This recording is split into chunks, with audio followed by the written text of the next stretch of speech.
Mga kasayan, i-share ko lang sa inyo kung paano maglagay ng dual color sa Honda Click 125 gamit ang 6 eyes LED. Ito siya kasayan, no? Yung LED natin, blue saka green. Ito, ganito yung pag-testing niya kasayan, ha. Ito yung negative natin na ilalagay sa body ground. Ito siya, ha? Para siguradong okay yung ano natin. Angat mo to konti. Yan, ganyan na dito. Negative at saka itong kulay. Okay, ayan yung green, ha. Ayan yung green natin. Tapos ito naman yung ano natin, ating blue. O ayan kasayan, ha. Okay yung ilaw natin. Tapos ngayon kasayan, ang kailangan natin gawin dyan, ito. Kailangan natin maglagay ng ano, ng 3-way switch. Ito siya. Yung pagkuha ng 3-way switch, simple lang naman. Ito.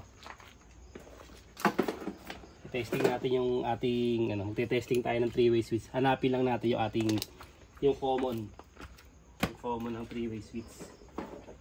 May 3-way switch natin na pang testing.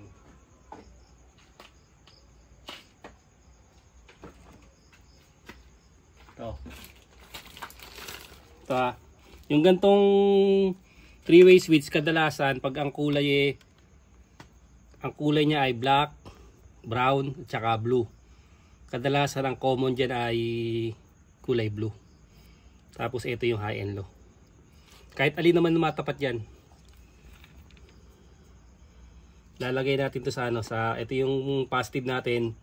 Lalagay natin sa ano, sa kulay blue. Tapos yung test light natin, lagay natin sa negative. Tapos tatry na natin siya. Kasi may umilaw, ha. Yan. Tapos off natin. Off sa gitna, ha. Yan. Ito yung high. Tapos ito yung low. Pag nilipat natin sa kabila, dapat mag low naman siya. Lalabas din siya. Okay, ayun siya, oh. Ilipat natin dito. Lalabas naman yung kabila. Ibig sabihin kasayan, ito yung common niya. Yung kulay blue. Ito na siya, kasi dito natin nailagay, eh. Dito natin siya nailagay sa accessory wire, eh. Sa accessory wire siya nakalagay, ito. Pag dinretso nyo. Ito pwede rin siya sa brown. Kasi ito accessory wire din to. Dahil ang Honda Click walang switch. Kaya yung kulay brown niya, accessory wire din. Pag bukas mo ng susiyan, nakabukas na rin siya. Naka-open na rin. Ito siya, pwedeng dito nyo ilagay. Pwedeng sa accessory wire na ano, solid black. Yan, pwede rito, ha. Para lumabas na yung kulay nito, yung dalawang kulay. Ito, nakakabit na to, ha. Tapos magpapaduktong tayo ng wire dyan, pababa. Dito. Dito siya pupunta. Tayo sa kabila. Ayan. Bali dito siya pupunta. Ito, ha. Meron din tayong dual color sa ano, ha, dito sa taillight. Sa taillight, ilawan mo sa may taillight. Titesting natin.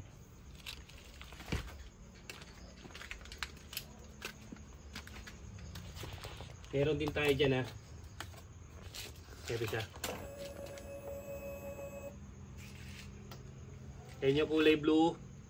Tapos ito naman yung kulay green. Ayan siya, ha. Ayan. Blue, tsaka yung green.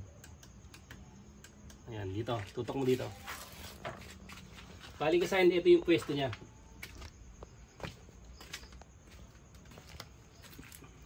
Dito tayo kukuha ng ano, ng ground. Ito, ha. Itong i-terminal na to, ground ng saulihan. Tapos ito nakalagay na yung pinaka ground. Ito na siya, ganito yung forma niya, na.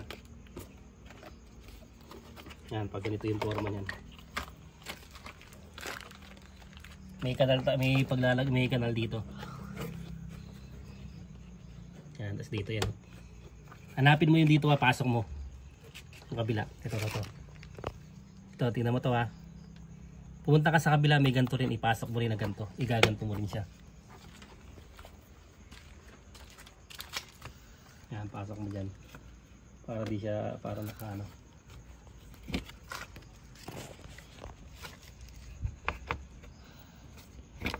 Simpleng-simple lang to kasayan. Ayan, nailagay mo na dyan. May storage tayo. Okay, balikan na rito.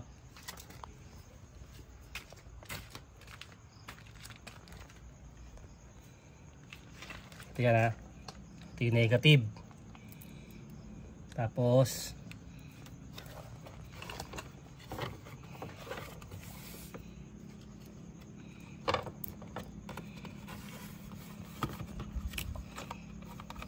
ito natin na ilabas yung wire.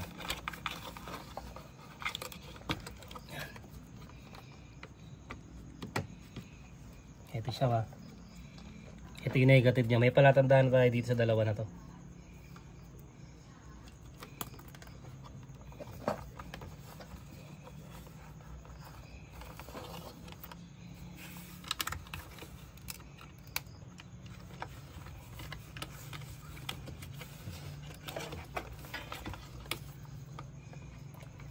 Ito yung negative, ito yung blue, ito yung green. Ito yung ano, yung wire na papunta sa likuran. Ito yung galing sa galing sa three-way switch. Ito yung kahit saan mapunta yung high and low diyan ha. Okay lang 'yan.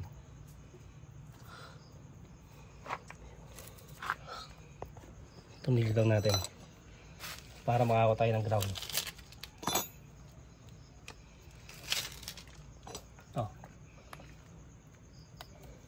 Ito yung ground natin. Ground ng blue at saka ng ng green. Lalagyan natin dito.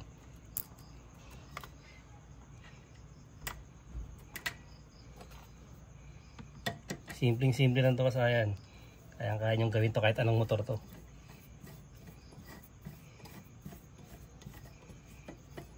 Susunod, eagle eye gagamitin natin. Ayan siya ha. Tapos, eto, kung alin yung nakabukas, hanapin nyo lang kung alin yung kulay blue. O ayan, kulay blue. Kulay blue din. Siya ha.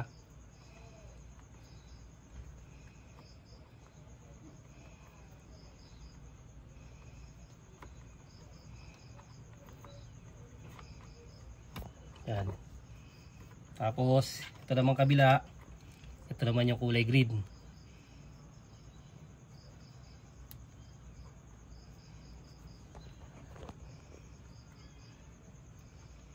Kailangan tama siya kasi sa likod yun ang magiging kulay.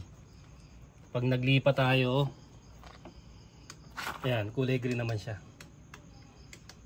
Simpleng-simple lang kasaya na 3-way switch lang gagamitin natin. Lalagay natin sa brown or sa black accessory wire. Pag Honda Click ha. Pag ibang motor, accessory wire lang. Ito kasi pwedeng brown, pwedeng black kasi wala naman tong switch. Parehas lang sila. Para kitang-kita tayo sa sa gabi. Meron tayo pati sa likod diyan ha, hindi lang sa harap. Hindi lang sa underlights, pati yung sa may puwitan natin. Green saka blue. Ang tatandaan nyo lang dyan kasaya na magdadala lang dyan yung 3-way switch. Tapos yung 3-way switch, ito siya ha. Ito yung dalawa ha. Yung 3-way switch. Tapos, ito yung natin, yung ground. Yung ground dito sa harap at saka ground sa likod. Bali, dalawa yung i-terminal natin. Tapos, ito, tig-apat to. Tig-apat yung natin. 6 eyes lang yan ha. 6 eyes LED lang yung ginamit natin na liwanag. Pwede nyo pagpalitin, depende sa gusto nyong kulay na gagamitin. Ganun lang kasaya na, simpleng-simple yung paglalagay ng ng dual color sa ating Honda Click. Pero mas maganda kung gagamitin yung eagle eye para mas matibay. Kasi ang Honda Click mababa siya. Pagka mga ham sumasayad. Kaya pwedeng eagle eye para matibay. Kahit sumayad, hindi siya basta-basta mababasag. Shoutout nga pala kay Yolanda Bonifacio. At happy birthday din kay Yolanda Bonifacio ng TK Malolos, Bulacan. Pabuhay ka hanggat gusto mo. Hanggang dito na lang mga kasayan. Salamat sa panonood.